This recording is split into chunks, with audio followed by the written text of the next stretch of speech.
So in this video, I'm going to go over the exact 6 scaling tactics we use at Growth, my marketing agency, to scale e-commerce brands using Performance Max campaigns. Now, I've created a lot of content around Performance Max campaigns, but I really think this is one of my most valuable videos. So please soak up all this information before I decide to delete it and keep it for myself. Also, maybe subscribe for more, because I do try to push out as much content which just reveals all my secrets and hard learnings from Performance Max campaigns. But let's first of all start off with a key question, which is, how can we further improve the performance of your Performance Max campaign?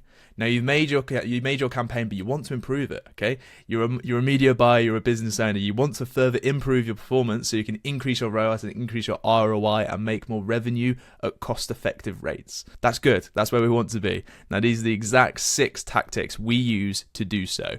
Now, the first one is quite a simple one, and this is using a PMax script. What you want to make sure you have in your account is a Performance Max script, because it gives you more metrics which we can then use to make further optimization decisions. Now, the only problem we have with Performance Max, well, at the start, we didn't even have asset group level data, but now we do. But furthermore, with a Performance Max script like this, you can see the segmentation of where your spend is going. So for this example here, we can see that shopping for this campaign is really not taking up a huge amount. It's going to other, which is search. And for the other ones, yeah, that's a better level of shopping cost. There you go. And for this one, not so much as well. But understanding this, and you can even dive into your campaign levels, so you can see the amount of conversions, the conversion value, the shop costs and everything like that. It's very informative to help you make further decisions. But having this gives us a bit more insight into the performance of our campaigns, which we don't really get in the platform. So first of all, we're going to include a Performance Max script because it gives us more detail to make data-driven decisions with our campaigns. Now, the second one, which is the most important one, and it's actually done before you even start any optimizations, is ensure you have the correct segmentations of your asset group across your higher and lower demand Performance Max campaigns. Now, the strategy we use at Growth has not changed at all, and I hope you guys are using it too, because it's still the same and it still works in every single e-commerce client we onboard, and that is higher and lower demand Performance Max campaign splits. We also include a feed only in there now, but overall, the main key one is higher and lower demand. Now, I'm going to do a video on this next, so make sure to subscribe so you can see this, because this is so important as well. The value in this one is going to be really, really good. But if we wanted to just summarize it, what we're doing in this higher and lower demand PMax split is using the 80-20 rule. And the 80-20 rule is that 80% of your revenue comes from 20% of your products. So in your higher demand campaign, we are going to have 20% of the products that generate 80% of your revenue.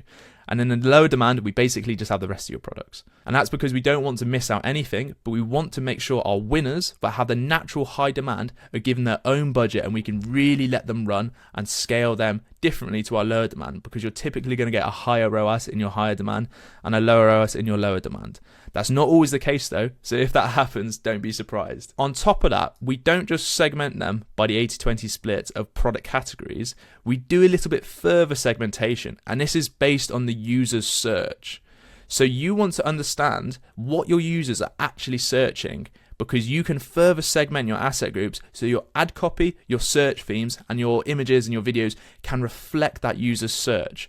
And what that increases is message match. It increases your ad relevance, so people are more likely to convert because they're shown an ad which is actually reflecting what they are searching for, and they are sent to a final URL of your website which actually reflects what they are searching for.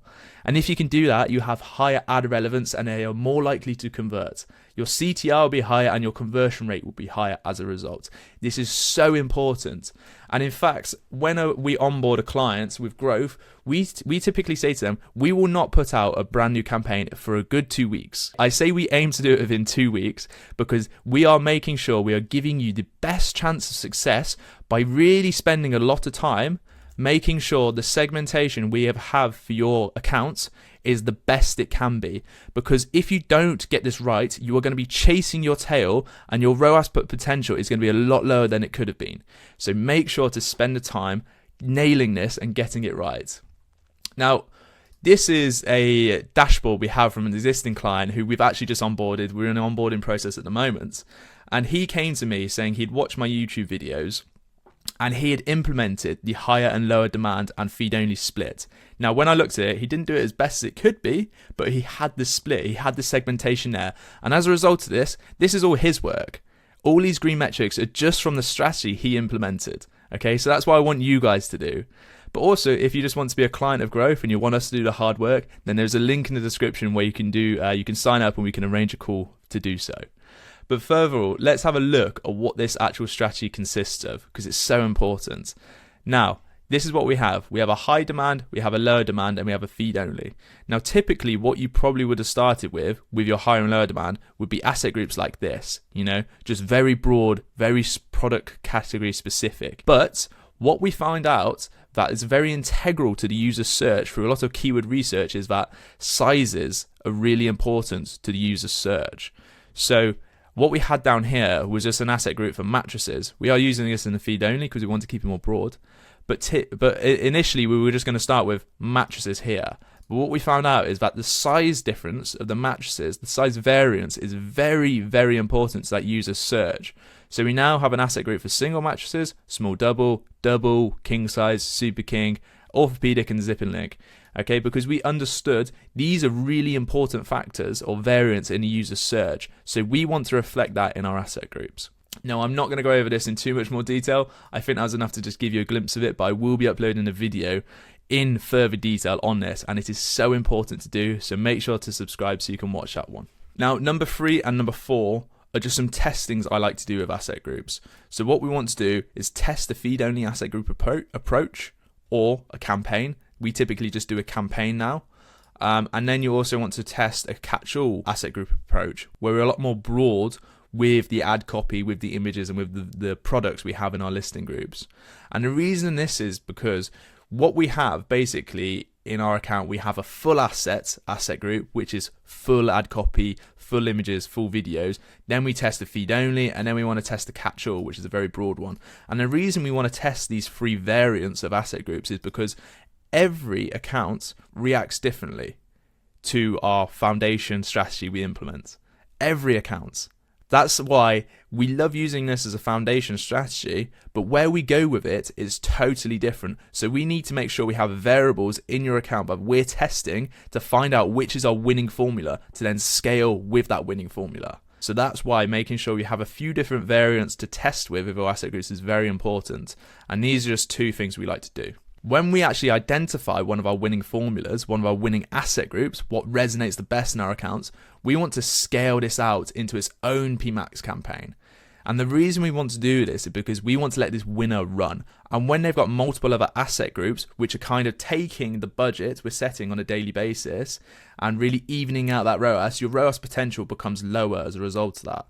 So if we were to segment out this winning asset group into its own campaign, we can give its own budget, and we can be more specific with the ad extensions as well, like our site links, our call outs. They can be very specific to that product category.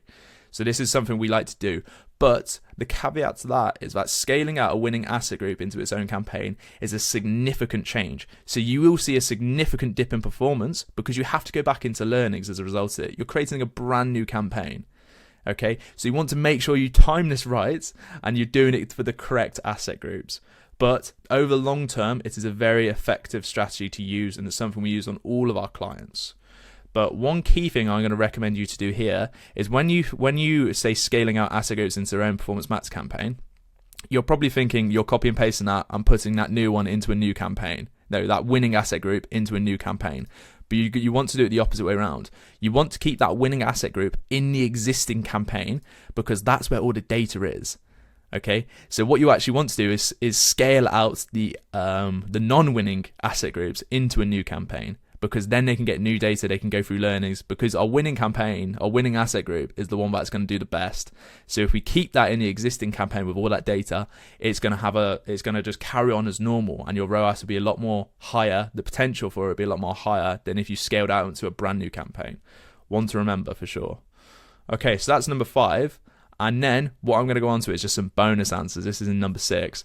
And this is actually something that's overlooked significantly within Google Ads. But it's work more outside your accounts than in it. Okay. And the areas we like to focus on here are testing different price points. Okay. Google Shopping is all about being price competitive. And if you can't compete on price, users aren't going to click your ads. You're going to be really struggling. You're going to be chasing your tail. So you want to make sure you're price competitive for whatever your USP is. Then we also want to test out different discount codes, because discount codes are great because we get a little badge in our shopping listing. It says 20% off, or if you have a sale price on your website, you get a price slash through. These are really good because they stand out in our Google shopping listings. Okay, that increases your CTR and it increases the conversion rate on your websites. They're really good to use. Number 3, we want to have a well-optimized Google Merchant Center. So we want to have well-optimized titles, descriptions, and we want to make sure our Google product categories are correct. Okay, and number 4 and 5 is we want to add our Google Merchant Center to a CSS to get up to 20% cheaper cost per clicks if you qualify. If you're an EU country that qualifies, if you're not, unfortunately you can't use this. But if you are a qualifying country, do it. It's really cheap in comparison to what you're actually going to be spending. And the final one is to make sure you have your product star ratings on your shopping listings. Because again, this adds social proofing to your listing, and it increases the chances of people clicking through and obviously converting. Okay, people love social proofing. Reviews are very important, so make sure you have those connected in your ads. All of the points I've raised today, I have videos made on them already, so they'll be linked in the description. But if you are an e-commerce brand and you would just like us to do the hard work for you, we have a proven strategy, we're very successful at what we do, then please go in the link in the description and you can arrange a call with me and we can go over exactly how we can work together and help you achieve your goals. Okay guys, I appreciate that one. There was so much value in that video and I will see you on the next.